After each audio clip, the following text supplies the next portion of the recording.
Hello there, and welcome to The Value of Everything. This is the beginning of a series of debates between a council communist and an anarcho-capitalist. I recommend checking out previous episodes for a detailed explanation from both political theories.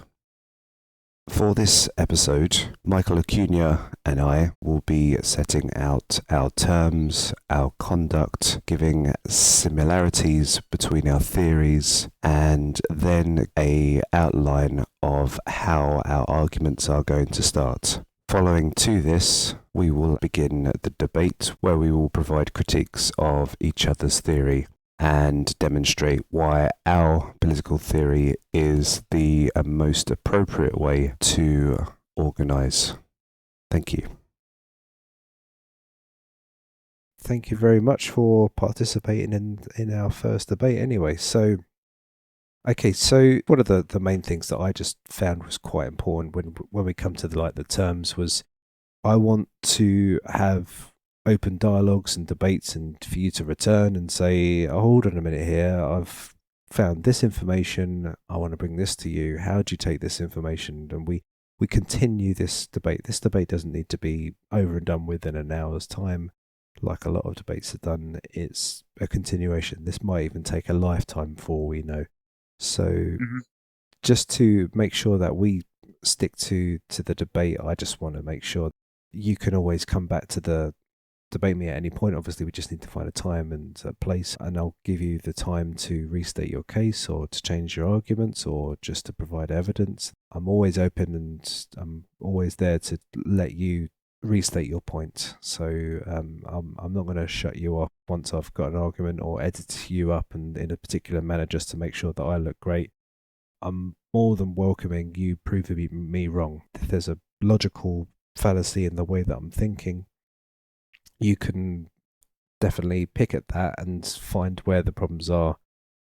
I feel like I'm fair-minded enough to put my hands up and say, yeah, okay, there's a problem here. Maybe I won't completely reverse back and change my stance completely and turn into a Marxist, but maybe I could at least agree on some points.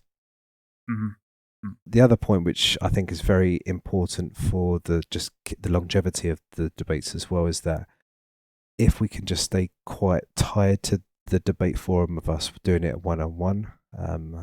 I've seen what's been done before with debates on the websites where they have a debate and then everything seems fairly civil, and then they go off and they start to do their post reviews of the debate, and then it's just like nobody's got a chance to start to argue back at each other, and there's all the connotations or everything's, and you straw man in the other person because they can't defend themselves. So it always descends into that's it. They've burnt their bridges. That's it. No more arguing or debating between each other. It's just gone. Yeah. So if we can just, I mean, I'm happy to I recognise that I've had a debate with you, but I'm not going to start saying, well, Michael's got it all wrong. I'm definitely right on all this subject. But you're more than welcome to say, okay, well, probably didn't explain myself on, say, the labour theory of value, whatever it is. Here's my blog. I'm just going to explain that to myself a little bit later. You're more than welcome to do that. I'm not going to tie you into anything like that. But when it comes to continuing the debate, it's between us. And then if you want to state any more points and make yourself clearer, you're welcome to do that. But when it comes to actually criticising, we'll keep it to ourselves. Yeah, I agree with that. I like the idea of keeping the debate open-ended, as you had mentioned. It's because, you and I can both put forth, a logical proposition, and the other person counters it. And then, in a certain duration of time, we may come across new information that brings to bear on that specific issue. And if we should want to bring that to one another's attention, we can revisit the topic. This isn't something where I feel like the debate has to be, open and shut within, X amount of episodes or what have you. I'm always willing to return to any facet of it in the future. And when it comes to like post debate commentary, I agree it can be very unfair because you're not allowing the other person, just inherently, you're not allowing them to have any sort of opinion one way or another on what you're writing, and that's problematic. Now, I've personally reviewed other people's debates on my blog before. Yeah, So, and I mean, I suspect that people will do the same with you and I. So yeah, that we can't really help, no, you but can't. we can, just as a matter of honor and respect to one another. I would not engage in something like that because both of us are willing to engage on these subjects at any point. It wouldn't be fair. It's not something that I would personally engage in, or I wouldn't appreciate if it was done to me either. Yeah, So yeah. I like the terms of debate that you've outlined for sure. Yeah, perfect. Okay, and yeah, so I think I'm trying to give off a new style of debate. And I'm not. I'm saying I'm a trailblazer or anything like that, but it's just it's. Yeah, I've seen it too many times before. I think we're all used to these like 1 minute sound bites and the story's over, and everyone's trying to inject as much information in a very short space of time, and boom, it's that's the end of the debate. And we're used to this Mm. prime time sort of debate sort of scenario, and it really doesn't need to be like that, and it really doesn't service the truth at all. Really, I find.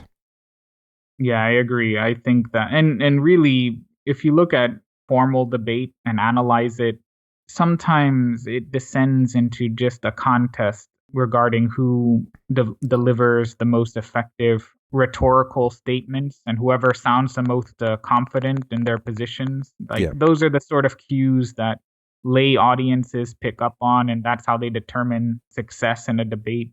I prefer keeping things on a more cerebral level yeah, and trying to just, uncover the logic behind each of our positions and then allow the audience to make an informed decision on yeah. the matter. Yeah, I mean, like, look, I mean, I'll be honest with you. I've got an ego. I make these ideas, and obviously, I don't really enjoy having tons of criticism and finding that all my areas of thinking are false or anything like that. But Mhm. it's better for me to the whatever, Yeah. like, yeah.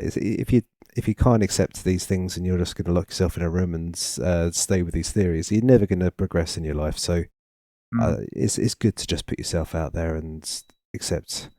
I've got like tom bombs going in the background. Yeah, and accept, just accept. Yeah, where the arguments go. I mean, I'm quite used to being in this position anyway, and I think I'm fairly civil at the best of times. But yeah, let's yeah. Is there anything else that you think that you could add to the terms, or do you think that's pretty much encapsulates Uh, everything? No, I think that that does encapsulate everything that I had in mind. And the best way to be confident in one's political philosophy is to subject it to scrutiny. Because Yeah, as you said, if you should lock yourself up, you're really not getting anywhere closer to the truth. You need to be able to withstand, informed scrutiny. That doesn't mean that you allow people to abuse or distort your position. That's why these terms are so important. So we can lay out a charitable reading of one another's position and, have a respectful back and forth on the subject, as it were. yeah. All right. Okay, so to move on, similarities. Now, through even just our run-ups to this, we've been highlighting that there's a lot of similarities with us. I think we're pretty much, just to make from my perspective, you can correct me on any points here, that I think we've got a very liberalist view on how much the police and the states like intrudes on ourselves.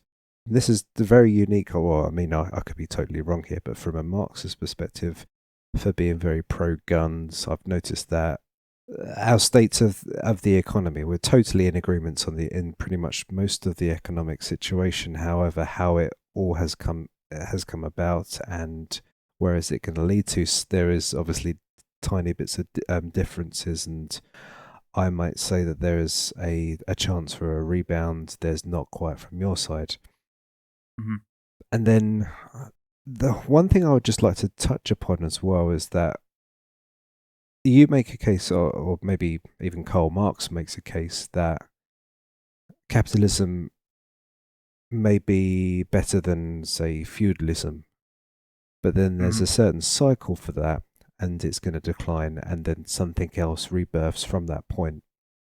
Mm-hmm. Now, I would agree with that. I think there's a very good similarity point, and I think maybe there's a certain point where I'm trying to take my position that potentially does even lead to a form of Marxism. Now, you could probably like start to pick apart being on all different phases, but where I try to say, okay, well, there's this some kind of singularity of needs and wants and values which are thrown into the mix, and the actual hard coded value system has a form of socialism which is kicking back into society, and that leads on to the fact that you have that coexisting with capitalistic elements at the same time, but then eventually these socialistic mechanisms of cryptography and these applications and decentralized networks eventually erode the forms of capitalism to evolve into something which is a value based system which can interconnect us. Mm-hmm. Now, you can see I'm taking some massive strides here when I make these points, but you can see where I'm going is that it is connecting a lot of dots, which leads to a form of, I don't know, Marxism to an extent. I don't know whether you kind of share any views on that kind of perspective. Yeah, I definitely see where you're coming from. In terms of our similarities, as you said, you and I are in pretty much uniform opinion when it comes to civil liberties and access to firearms, the right to bear arms, and American discourse. So we tend to agree on those subjects. We also, as you said, our economic analysis is similar in terms of where we see the state of the economy today. We sort of part ways when it comes to um, how to get out of it and what the specific causes are. We probably have a slightly different crisis theory, but we don't harbor any illusions about where the global economy is at the moment. We seem to agree a lot on that. Now, when it comes to you had mentioned Marx's conception of world historic processes of modes of production. So there seems to be this linear progression from primitive communism to slave societies to feudalism to capitalism, and then onward from there. Yeah, There are things that are gained in each process, but Marx's analysis, and I tend to agree with him on this point. I see it a little more dialectically in that it's not necessarily the case that it's always beneficial. There are certain things that are lost in each transition. So just take the case of slave society to feudalism. There were certain aspects of the culture and some of the virtues that were cultivated in ancient societies that are lost as you get closer to capitalism. And the objective would be to try to restore the positive features that existed in those societies into the future. That's one of the promises of communism, that we can take the best of all of the historical modes of production and try to integrate them into this future society. So, with capitalism, for instance, we have all of these civil liberties that are extended to the individual that yeah, didn't exist in feudalism or in slavery or in primitive communism. But we lose a lot of the communitarian aspects that we had in past societies. And the goal is to try to synthesize both the individual rights and liberties that we obtained in capitalism and try to integrate them into the community that we've lost in the process. And I think that also brings to bear on where we see the future of society.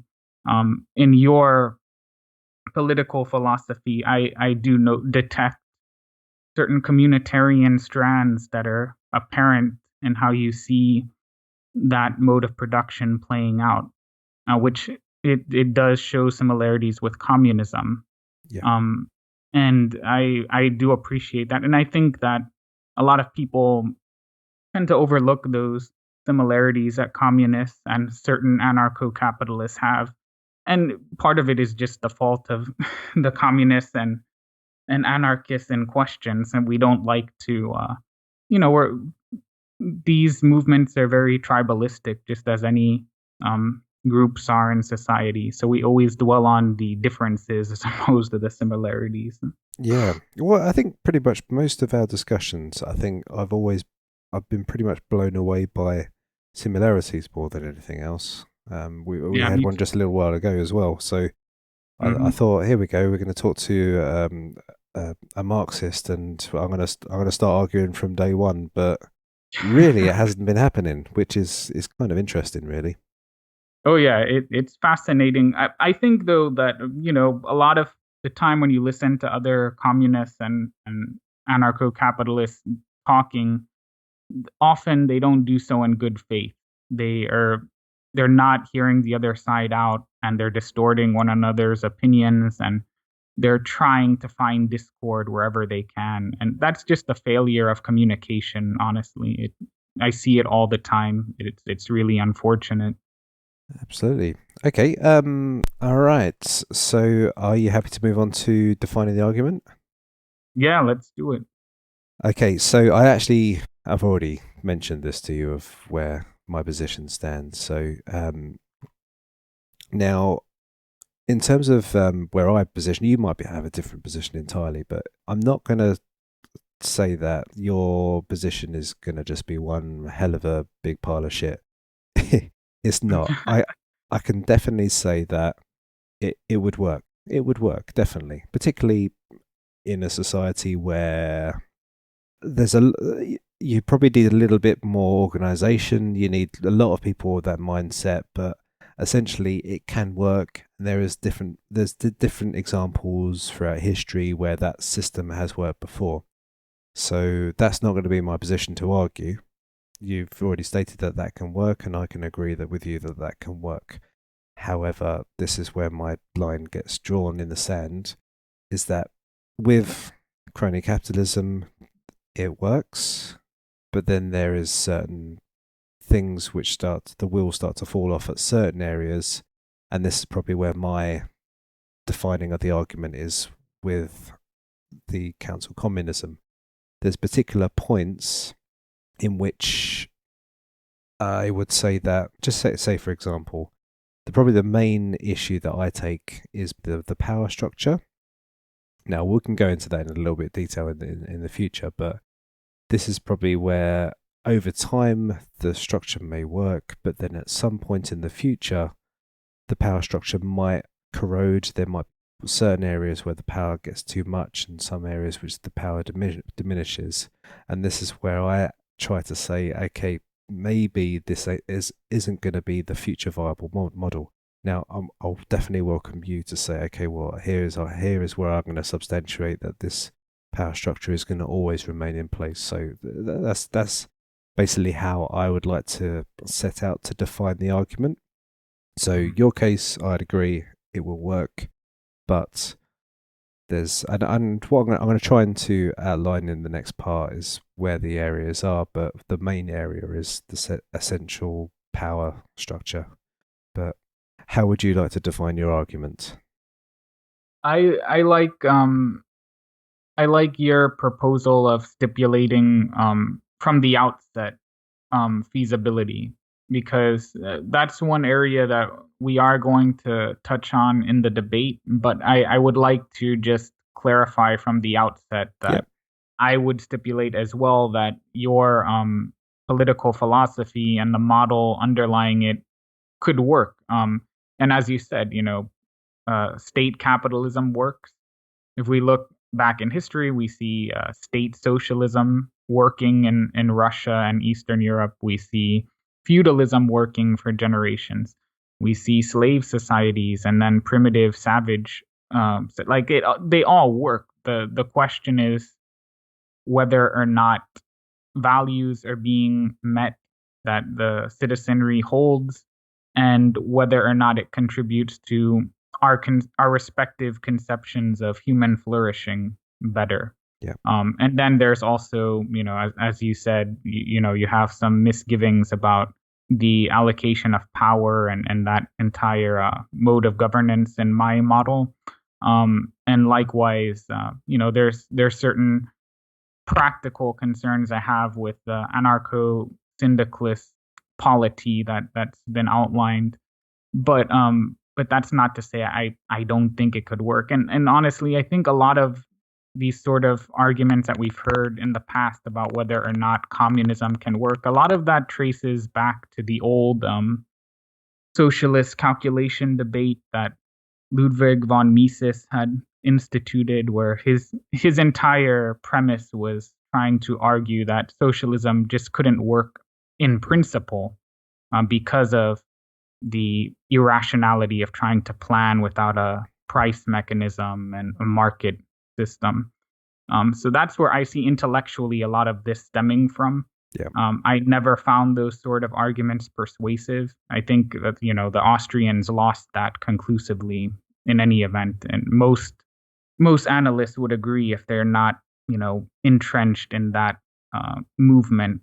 But in any event, I like your notion of just clarifying for the audience ahead of time that this isn't going to be a debate about whether or not, in principle, either one of our modes of production would actually function. It's really more about how well it would function and whether or not our values are being realized in the process.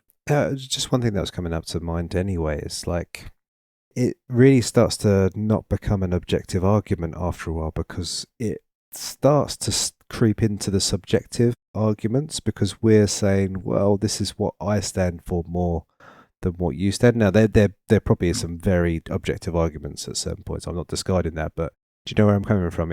We're almost basing ourselves a little bit in the subjective realm, which can't necessarily be defined that well either. So it's an interesting. This is probably where most of the political arguments end up, because they can't objectively define the crux of the issue. Now, I'm really hoping that we can get an objective argument at some point and say, this is where this is an objective point I'm going to make to you, and this is why it's the case, and this is why this part is not going to work. This is where I would love us to find objective points, but I can understand already by us setting out these definitions of the argument that we're going to go down a lot of subjective routes. Yeah, that's a shortcoming in all political discourse, honestly. But I think that what I would like to try to do, and this is something I try in just my everyday discussions on politics, I think that most people, and I think you and I, we share certain values in common. And I want to locate where those values are and try, and you and I are going to attempt to persuade the other that these proposals that we are advocating would help realize those values in some sense that we both share. Now, it may turn out that I harbor values that you just don't share. You don't think that they are values, or you just don't really care about them. Those are the subjective areas. So a lot of this is subjective, but there's going to be empirical facts that we can bring to sort of substantiate where we stand. So there are objective facets of this, but I would like to try to bring that out as much as possible. In our if possible, that'd be excellent. Yeah, I mean, as it stands now, I've been trying to compile citations for you and for our audience where I think they could be valuable. I'm not going to just read out a list of books and papers that specify X, Y, or Z. I'm going to try to, provide you with the crux of what they argue. Yeah. But nonetheless, there are facts that I'm sure you and both and I can bring up in the course of this. All right. Okay. So now this is the part where we're going to feel the dagger in our hearts now, where we try to prove where the weaknesses are of each other's political theory. So I just made a little short list, and maybe these are going to probably be all topics and subject matters that we're all going to go into, and all we know, these might be hour-long debates that we for each one of these. So you never know where they're going to end up, but these are certain positions that I'm going to take. I know that I've stated to you beforehand about the power and the corruption side of things, but there are other subcategories as well. Obviously, my area of focus is always going to be power and corruption from an anarchist position. That's going to be the one that I'm going to always be pulling. Now, Mm-hmm. to continue on with that, to state what I'm going to try and tend to prove, and I'm going to try and prove that my political theory, I know it's going to sound very bravado here, is the best, and yours has weaknesses. I'm going to try and say that there's the power and the corruption position. I'm going to try and make a case for creative destruction. I think you know what I'm talking about there. Oh yeah. So I think this probably is even a subcategory of one of these anyway, but there's just some kind of like objective argument that I'm going to try and make, whereby your society can live inside my society. However, your society will not quite accept my society living inside you. So it's kind of that argument that I'm going to try and base this upon. I don't even think really there's much objective rules behind it, but it's just an interesting avenue I'd like us to take us on. Resource management, dealing with scarcity. Now, I never said that it can't work, but I would say in the society that I'm proposing, maybe there is a better method of resource management with a hyper version of speculation, but for better means. And yeah, just maybe some other points might come to my head and stuff like that, but I wanted to just categorize them into the major areas. Dealing with failure, mistakes, particularly when it comes to things like business ventures and stuff like that. I know that probably still comes into the category of creative destruction as well. And then the final one, which really just happens regardless of what happens anyway, but society's impact on the family and how things like the standard salaries and things like that affect people. So they're the main categories of the positions that I will try and state my case and what I try and tend to prove. And they're the points in which I will say that the society that I stand by, or I've tried to make a case for, deal with these issues better. All right, yeah. I think you outlined quite a bit there that we can really sort of draw out and discuss and debate. From my side, as a communist, I'm going to, likewise to yourself, I'm going to make the case that council communism is the ideal mode of production, and that capitalism, including stateless anarcho-capitalism, is inferior in certain respects to it. And the main areas I'm going to analyze is going to focus on exploitation, alienation, and community. I think that every conception of capitalism is inherently exploitative in terms of the internal dynamics of the workplace, alienating in terms of both the psychological impact production for exchange has, and also the fallout that obtains therefrom. And I'm going to make the case that capitalism and its attendant class structure erodes a genuine sense of community. I'm not going to say that. I mean, obviously, both you and I live in state capitalist societies. We both know that there's community in those countries. I just think that it's rather superficial and also increasingly individualistic. I know that your model of capitalism differs considerably from state capitalism, but nonetheless, I can still discern where this would be problematic. Yeah. Um, and so I'm really going to be focusing heavily on the theoretical side of things, Yeah. but also on practicality. I just agreed that I'm not going to make the argument that your system is just inherently impracticable. However, I'm going to try to make the case that it's less efficient in certain areas, and I'm even going to concede that my proposed model of council communism may be inefficient relative to your model in certain areas, but that it makes up for it in others. So I'm not going to make the case that council communism on all metrics is superior, but rather on balance, it contributes more to human flourishing No, than any model of capitalism would. no, that's really good actually. Well, when you actually mentioned the item of the class and the what was the other part you was mentioning? But those areas and aspects of like the divisions of the people and stuff like that is not necessarily something that I'm actually putting into the forefront of my mind. So I definitely, if there is some big gaping problems with the theory and you can highlight to that, that's definitely most welcomed, really. So I think Yeah. that's brilliant.